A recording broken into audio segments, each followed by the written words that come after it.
29 Juli 1979 ketika berkunjung ke Max Planck Institute yang pada waktu itu direkturnya adalah Jürgen Habermas di Jerman.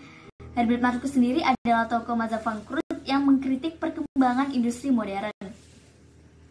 Marcuse melihat bahwa masyarakat industri modern telah membawa berbagai permasalahan yang tidak mudah dipecahkan dan menjadi ancaman bagi kelangsungan hidup umat manusia di masa depan. Herbert Marcuse dalam salah satu bukunya Fenomenal yang mengatakan sekaligus mengkritik bahwa masyarakat modern adalah manusia berdimensi satu. Dengan menganalisis secara kritis masyarakat industri modern seperti Amerika, Eropa, dan Uni Soviet. Satu dimensi masyarakat industri semakin jelas dengan perubahan peranan kaum buruh, di mana kaum buruh telah kehilangan semangat revolusionernya.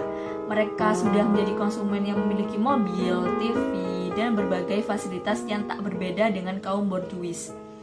Manusia satu dimensi yang dimaksudkan Herbert Marcuse adalah masyarakat pasif yang reseptif, tidak kritis, dan tidak ada lagi yang menghendaki perubahan.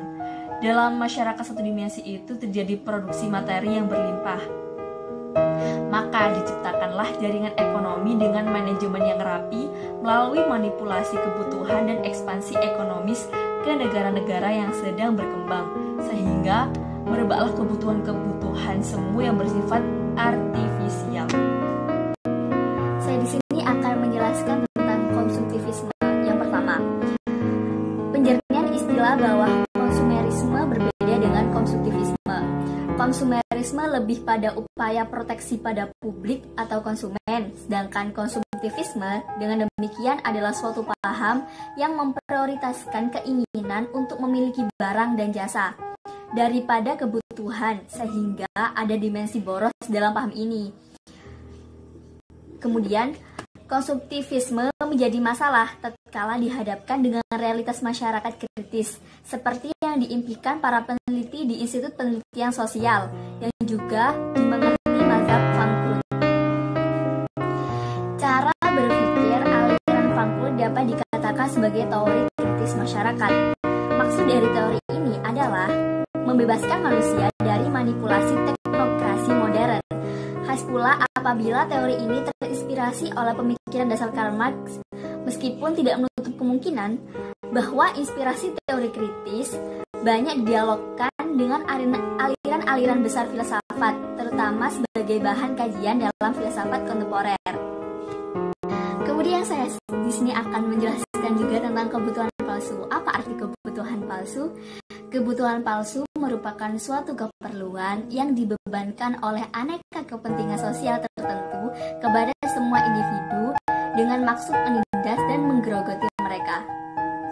Kebutuhan palsu tersebut tidak susah untuk dikenali karena ia hadir dalam realitas nyata. Propaganda kebutuhan palsu demikian dilakukan lewat aneka macam promosi, pameran, dan iklan mengenai merek dagang, tempat wisata, pusat perbelanjaan, mode, lokasi perumahan, ponsel, komputer, kendaraan bermotor, dan peralatan rumah tangga hingga beragam jenis kursus. Kebutuhan palsu ditanamkan dalam kesadaran sehingga masyarakat kontemporer yang terjebak dalam ketidakkritis. Para kapitalis menawarkan pada masyarakat industri maju produk-produk dalam logika keramatamahan, kesenangan, dan kemewahan guna melengkapi bangunan teknologi yang telah memperkuat perjalanan hidup. Bangunan tersebut seakan telah menjadi invisible.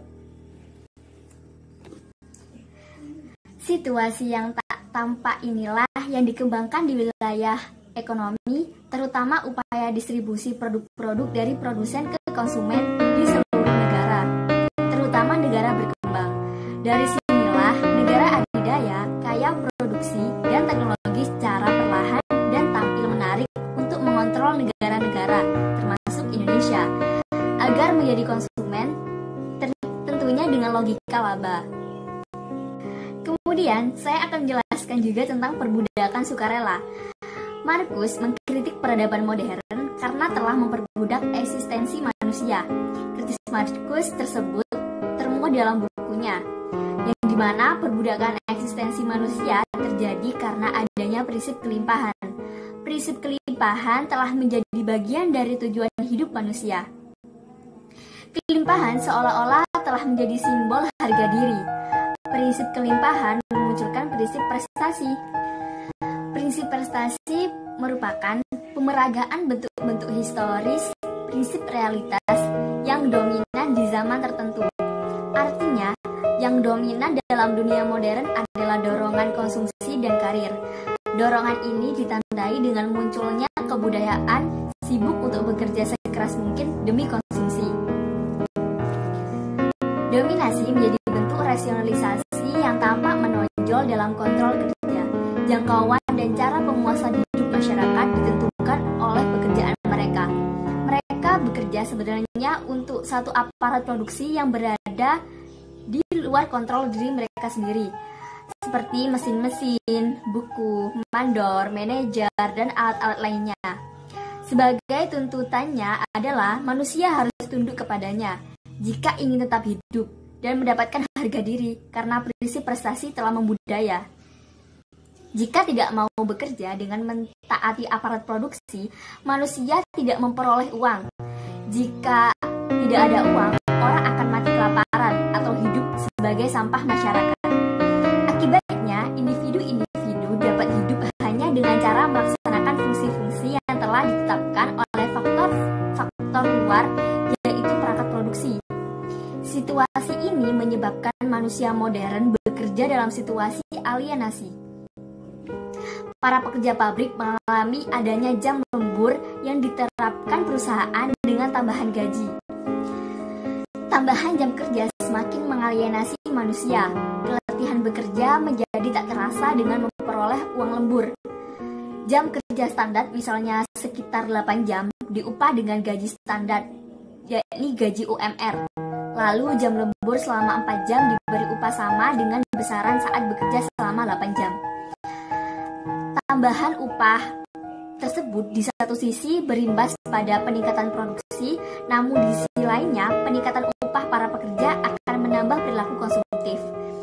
Tambahan jam kerja dinikmati karena ada tambahan penghasilan. Di sini berlaku hukum laba kerja sekaligus tercipta perbudakan sukarela. Industri hiburan dan konsumsi barang menggunakan peluang kelebihan upah kerja dengan menawarkan hiburan di waktu luang mereka. Karena mereka ingin melepaskan keletihan dan stres, peluang tersebut dimanipulasi dengan iklan-iklan berupa hiburan musik, film, video, TV, jalan-jalan, dan sebagainya.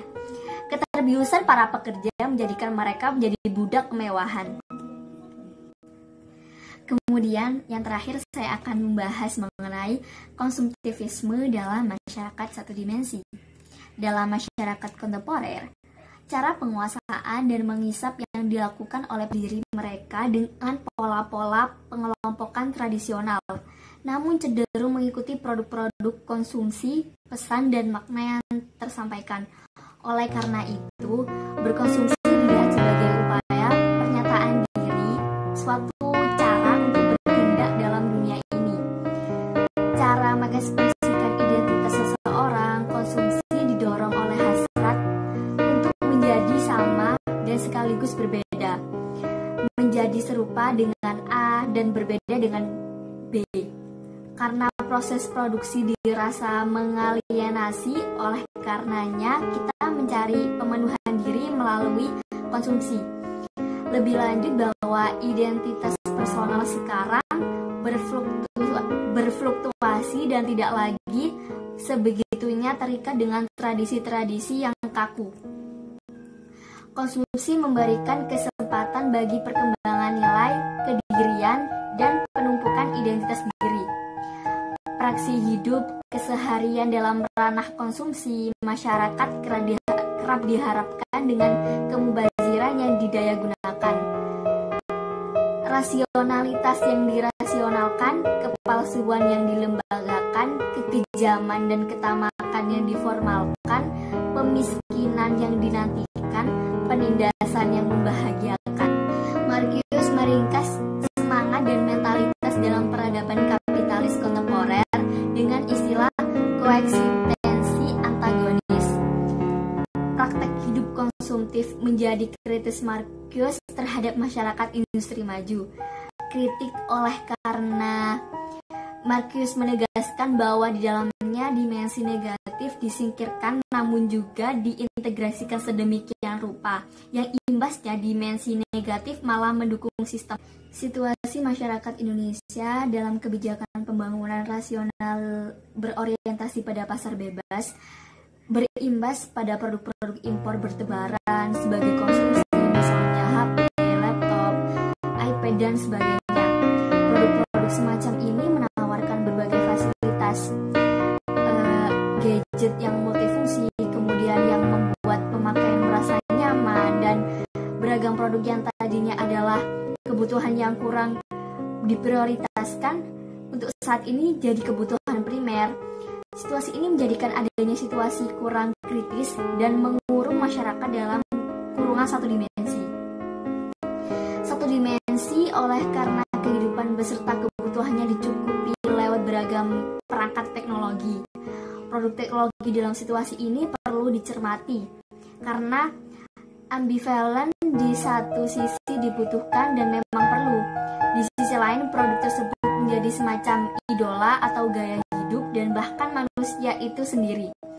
Situasi ambivalen ini memang tidak terhindarkan, namun disinilah kritis Marcuse perlu mendapat makna agar keluar dari kungkungan satu dimensi menjadi multidimensi. Dalam kebijakan pemerintah, ide-ide filosofi kritis Marcuse melihat dari gerak-gerik yang mengkritisi program-program pemerintah yang terkadang lebih pro terhadap kaum kapitalis. Pendirian pabrik-pabrik dan kaum borjuis luar negeri begitu mudah mendapat izin. Program mobil murah, gampangnya akses impor merupakan kebijakan pro pasar bebas yang dalam praksinya belum mampu menyentuh kesejahteraan rakyat. Kesimpulannya yakni konsumtivisme masyarakat satu dimensi yang dikritisi oleh Marcuse Habermas sebenarnya ingin mengungkapkan kesadaran palsu yang dinamakan oleh dunia materi. Yang dalam hal ini fenomena merebaknya konsumtivisme. Dengan terbentuknya suatu kesadaran sosial, kondisi-kondisi irasional bisa terjelaskan bagi para pelaku sosial agar dapat berperan sebagai agen perubahan sosial. Filsafat pada situasi ini berfungsi sebagai rentangan sejarah, pemikiran yang kritis sebagaimana para tokoh mazhab Frankfurt yang tidak mudah terpedaya oleh kenyamanan dan kenikmatan akan produk-produk kaum borjuis. Pada situasi ini, filsafat adalah ilmu kritis yang refleksinya adalah berpegang pada nilai rasionalitas dan prinsip universalisasi.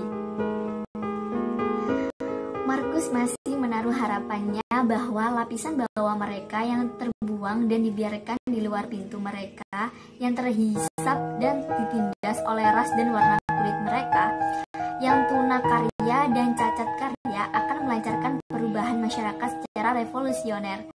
Harapan ini tidak terpenuhi, bahkan tidak masuk akal. Golongan-golongan pinggiran justru karena mereka pinggiran tidak memiliki kebersamaan dan hanya dapat survive sejauh berhasil mengakomodasi diri dengan situasi kalau mereka berontak. Mereka akan hancur karena masyarakat lain tidak merasa rugi kalau mereka hilang. Kedua situasi pasar bebas yang diusung keadaan ekonomi tanpa batas membuat negara-negara bisa menerapkan kebijakan pembangunan nasional yang berorientasi pada pasar bebas. Corak ekonomi negara pun menjadi konsumsi melulu, menjadikan warga negaranya sebagai konsumen bukan sebagai produsen. Karena mudahnya mengakses dan memiliki produk-produk sebagaimana yang diterapkan selama ini, belum mampu menyejahterakan seluruhnya. Dari sini, kajian filsafat sosial, terutama kritisisme terhadap produk-produk teknologi, perlu diterapkan agar manusia menjadi multidimensi.